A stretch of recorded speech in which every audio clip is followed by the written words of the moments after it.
48. Lukas pasal 19 ayat 45 sampai dengan ayatnya yang ke-48.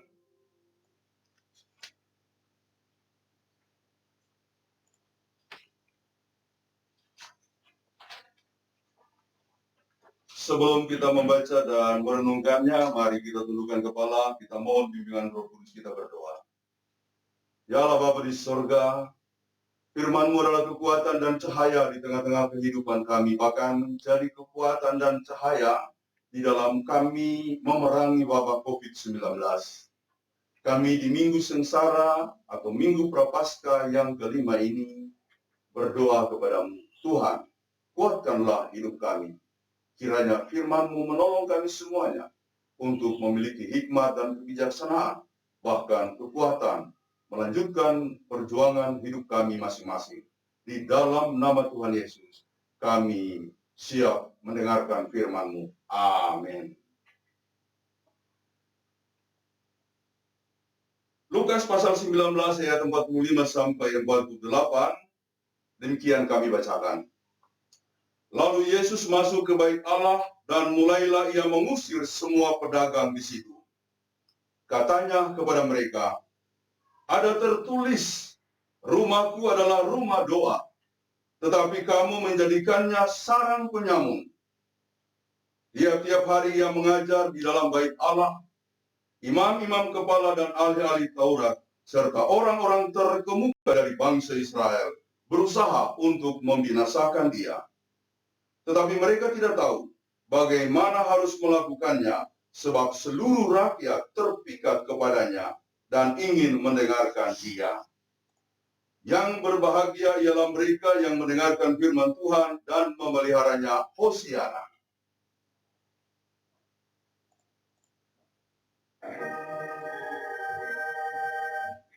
Hosiana, Hosiana, Hosiana.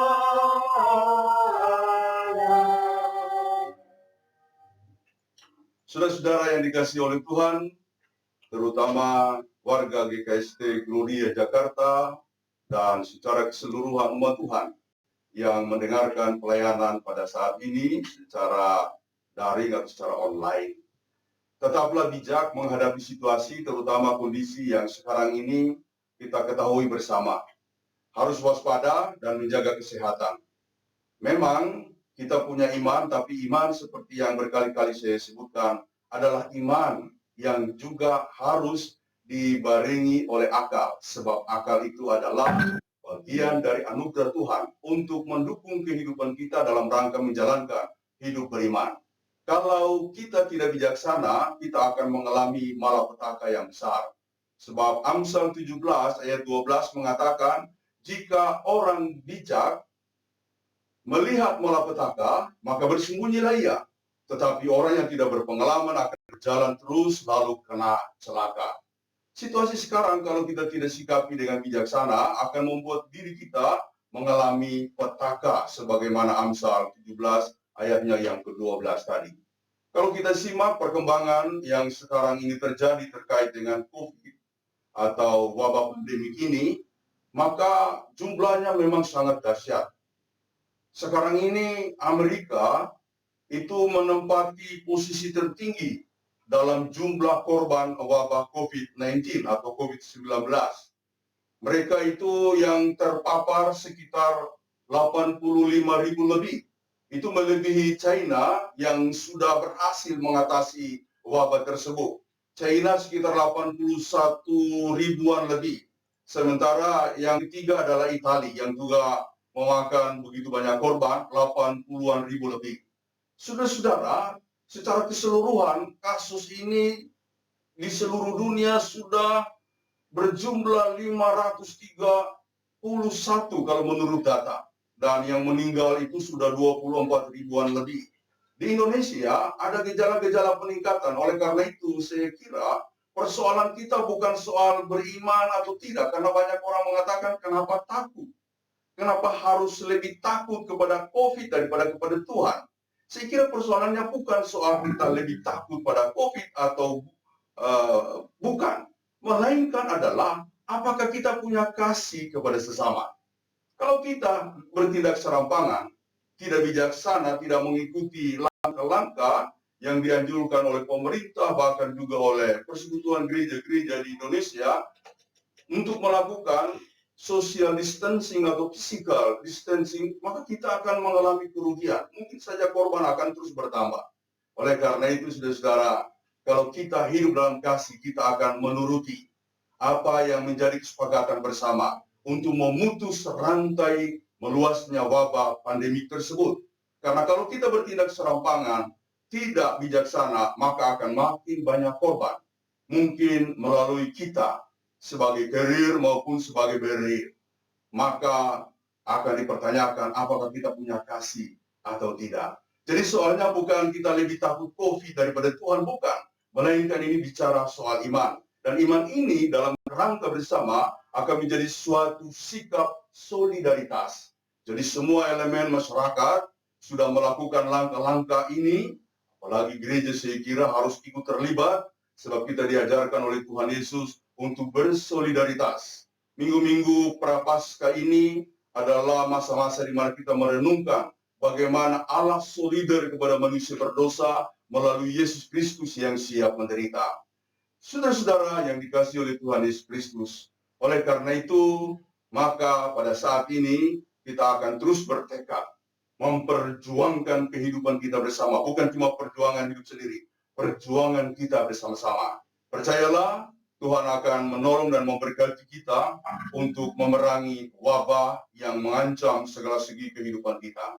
Karena Dia sudah ada di mana-mana. Saudara-saudara, tema daripada ibadah Minggu Prapaskah yang kelima ini ialah rumahku adalah rumah doa.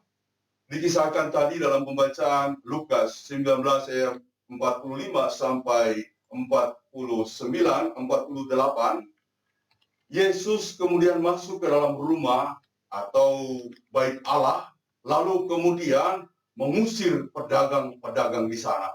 Dia mengusir mereka dalam kegeraman. Sebab apa?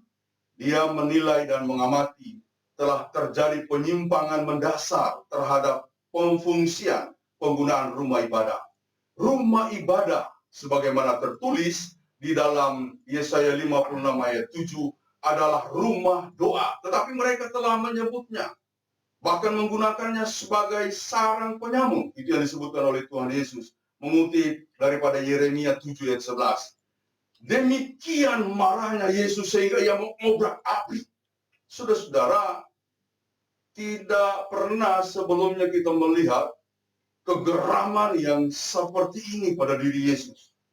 Yang kita saksikan dalam pelayanan-pelayanannya adalah suatu sikap aware, suka peduli, bahkan juga menolong orang lain. Tapi kali ini dia betul-betul geram. Saya akan mengajak kita untuk merenungkan bagian ini. Mengapa Yesus begitu geram? Sebab Anda harus ingat, kegeraman yang sama akan terjadi pada kita bila mana kita menyalahgunakan fungsi rumah ibadah, fungsi rumah Tuhan. Ingatlah, rumah Tuhan itu adalah rumah doa. Saya mempunyai beberapa pengertian tentang rumah doa begini. Rumah doa adalah suatu tempat di mana kita membangun komunikasi dengan Allah. Kita hendak masuk dalam sebuah ruang di mana relasi intim dengan Allah dibangun. Lalu kita berkomunikasi. Kita berkomunikasi dengan Allah, Allah berkomunikasi dengan kita. Jadi begitu kudusnya situasi yang disebut relasi intim dengan Tuhan itu. Dan inilah yang harus kita bangun dalam kehidupan beribadah di setiap rumah Tuhan. Yang kedua, saudara-saudara, rumah Tuhan itu menjadi ajang di mana kita berjumpa dengan Allah. Sebab semua orang yang datang di rumah Tuhan, di dalam bait Allah, di rumahnya yang kudus, itu memiliki kerinduan yang sama untuk berjumpa dengan Allah atau berjumpa dengan Tuhan. Nah, ada aspek yang perlu saya tekankan di sini. Ketika kita datang dalam iman dan kemudian berjumpa dengan Tuhan, maka ada suasana iman di situ. Yang saya maksudkan begini, saudara-saudara, Allah itu maha besar. Dan kebesaran Allah itu adalah kebesaran Allah yang tampak di masa lalu, juga di masa yang akan datang, dan tentu di masa ini. Menariknya begini, saudara-saudara. Allah yang berkuasa dan menunjukkan keagungannya di masa lampau, dan juga yang tetap berjaya di masa yang akan datang, karena dia adalah Allah yang memiliki sejarah kehidupan kita. Kemudian oleh iman kita rasakan di kekinian kita. Jadi dalam bahasa lebih mendalam, iman yang kita miliki, yang kemudian dimiliki oleh setiap orang yang datang beribadah, setiap orang yang rindu untuk berjumpa dengan Tuhan, kemudian dapat mensinikan, menarik situasi masa lampau di mana keagungan Allah begitu nyata. Dan kemudian mengkinikan apa yang akan terjadi nanti. Lalu menjadi keajaiban, menjadi kuasa Allah di masa kini. Dan itu hanya bisa berlangsung dalam iman. Inilah maka Yesus begitu geram ketika melihat apa yang terjadi di rumah bait Allah. Bukannya menjadikan rumah itu sebagai suasana di mana semua orang berjumpa dengan Allah, untuk merayakan keagungan Allah di masa lampau dan juga di masa yang akan datang, yang oleh iman dapat kita rasakan di kekinian kita. Tetapi yang dia saksikan adalah sebuah keadaan yang sebaliknya. Pemimpin-pemimpin agama telah menjadikan rumah ibadah sebagai sarang penyamung. Istilah sarang penyamung itu mengindikasikan ada sesuatu yang terselubung, ada sesuatu yang dirancang lama, ada sesuatu yang disembunyikan. Pikir mereka tidak ada yang tahu.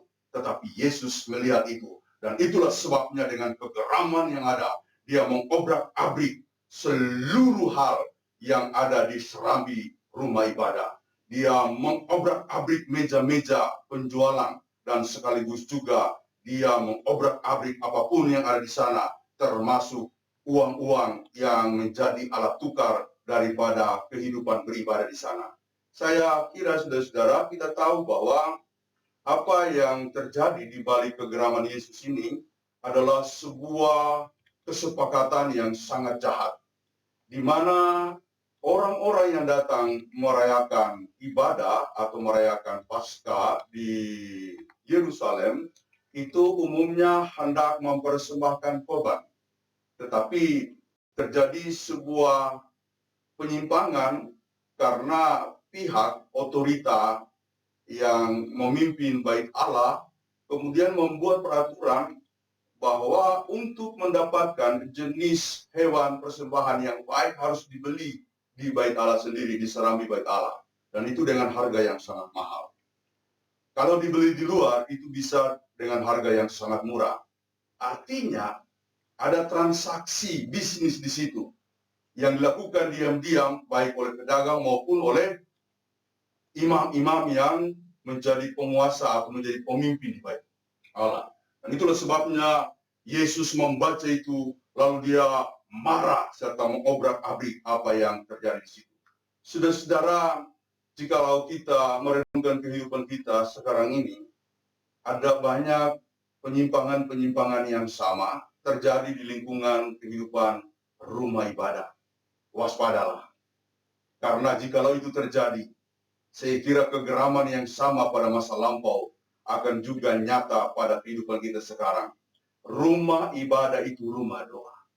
Saya lihat ada beberapa rumah ibadah, meskipun tampaknya sebagai tempat beribadah, tetapi kalau kita telusuri lebih jauh, menjadi bukan rumah doa. Itu menjadi rumah dari seorang yang memegang kendali atas rumah ibadah itu. Karena dia merasa, dia membangun gereja itu, dia menjadi pemiliknya, dan seterusnya. Oleh karenanya, kita harus kembalikan fungsi rumah ibadah. Meskipun pada beberapa minggu ini kita tidak beribadah di gereja, karena situasi yang memang kita tahu sendiri, namun saya akan menekankan bahwa kita harus mengembalikan rumah ibadah, rumah Tuhan sebagai rumah doa. Rumah di mana kita datang dalam kerinduan beriman. Rumah di mana perjumpaan antar orang-orang yang percaya, lalu berhimpun, berdoa, memohon kepada Tuhan. Dia yang maha kuasa, di mana keagungannya dinyatakan pada masa lampau dan di masa yang akan datang melalui doa orang-orang beriman, kemudian akan menjadi keagungan dan kekuasaan di kekinian kita. Selamat menjalani minggu-minggu Prapaskah, secara khusus pada hari ini sebagai minggu-minggu Prapaskah yang kelima. Tuhan memberkati kita. Amin. Saudara-saudara, marilah kita bangkit berdiri. Marilah kita bersama-sama mengikrarkan iman kita menurut pengakuan iman rasuli demikian. Aku percaya kepada Allah, Bapa yang Maha Kuasa, Khalik langit dan bumi, dan kepada Yesus Kristus, Anaknya yang tunggal Tuhan kita, yang dikandung daripada Roh Kudus, lahir dari anak darah Maria, yang menderita di bawah pemerintahan Pontius Pilatus, disalibkan, mati dan dikuburkan, turun ke dalam kerajaan maut. Pada hari yang ketiga, bangkit pula dari antara orang mati, naik ke sorga, duduk di sebelah kanan Allah, Bapa yang Maha Kuasa. Datang dari sana untuk menghakimi orang yang hidup dan yang mati. Aku percaya pada Roh Kudus, gereja yang bersama, persekutuan orang kudus, ampunan dosa, kebangkitan daging, dan hidup yang kekal. Silakan duduk kembali.